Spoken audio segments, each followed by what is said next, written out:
મિયાઉ તમાકુ બનાવતો તો વિડીયો ઉતારી લીધો ફૂલબાકા જીકીમાં. તો કેમ છો મારા વાલીડો, ખક્કુના મિની વ્લોગમાં તમારું હું હાર્દિક સ્વાગત કરું. ફૂલબાકા જીકીમાં આજ છે શનિવારે કારખાનું ચાલુ હતું, બપોર એટલે જવું જ પડે.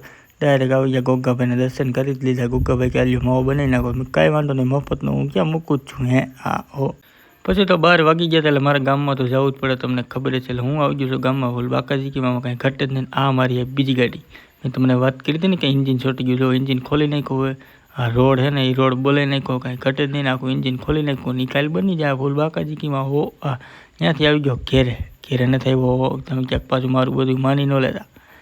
ઘેરે નથી જતો હું, હા છે ને ઘેરે જ જાઉં છું. હો આવી ગયો ઘેરે. મેં એમ કીધું કાલની હું જરાક હું સૂઈ જાઉં, તો હું સૂઈ જાઉં. હો અને સૂઈ ગયો ને એટલે ડાયરેક્ટ ઉઠો 6 વાગ્યો. ફૂલબાકા જીકીમાં એમાં કાંઈ ઘટે જ નહીં. હો પછી તો નાહી ધોઈને પાછો ચડી ગયો ધાબા માથે. ફૂલબાકા જીકીમાં એમાં કાંઈ ઘટે જ નહીં. હો અમારા નયનભાઈ એ જોતા હતા રીલું. મેં કાંઈ વાંધો નહીં, પણ ત્યાંથી પાછી ગાડીને કિક મારીને જવા દીધી ને બે ભાઈ ફૂલ પહેરાયું કરતા હતા. હો ફૂલબાકા જીકી.